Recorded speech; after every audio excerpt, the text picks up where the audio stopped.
పంచాయతీ శాఖ మంత్రి మరియు పవన్ కళ్యాణ్ ఆదేశం మేరకు Chodavaram Janasena party incharge TVS Raju, నేను మా స్థానిక నాయకత్వం కలిసి వీఆర్పీ గారు, మా లోకల్ వీఆర్పీ శ్రీని గారు, వీఆర్పీ గారు, మా ఆడబడుచు అందరూ కూడా మేట్స్ 6 పనిచేస్తున్నారు. సుమారు 350 మంది జాబ్ కార్డు హోల్డర్స్ ఉన్నారు. 250 మంది పనిచేస్తారు.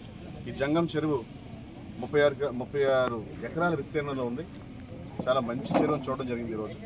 అలాగే ఇక్కడ పనిచేసిన శ్రామికులందరూ కూడా మహిళలు చూస్తే చాలా గర్వంగా అనిపించింది.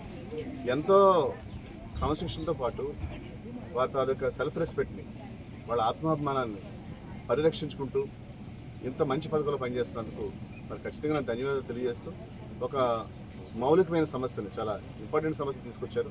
ఎత్తిపోతల పథకం ద్వారా వాటర్ ఇక్కడ తీసుకురావాలని, దానికి సంబంధించి కొన్ని ఇబ్బందులు ఉన్నాయి. ఆ ఇబ్బంది గ్రామం కొంచెం చూసుకోలేకపోవడం జరుగుతుంది. కాబట్టి ఇదే రోజున ఈవేళ దానికి సంబంధించి సవిరమైన నివేదికని స్థానిక ఇంజనీరింగ్ అధికారులు తీసుకుని పవన్ కళ్యాణ్ గారి దృష్టి తీసుకువెళ్ళి సాధ్యమైన తొందరలో సాధ్యాన్ని పరిశీలించి అది చేయడానికి ట్రై చేస్తామని మీరు చెప్పడం జరిగింది. భవిష్యత్తులో ముద్దుత్తులో ఉపాధి హామీ శ్రామికులకి ఒక బలమైన భరోసాగా జనసేన పార్టీ కానీ, పవన్ కళ్యాణ్ గారు కానీ, కూటమి ప్రభుత్వం కానీ, ముఖ్యమంత్రి నారా చంద్రబాబు నాయుడు గారు కానీ అందరూ నిలబడతాం. వారికి సంబంధించి ప్రతి సమస్యని చేస్తాం. అయితే పర్సనల్గా నేను ఈరోజు చెప్పాలనుకుంటున్నాను. ఇది స్పెషల్గా కట్ చేసి మళ్ళీ బయట తీసుకుంటాం.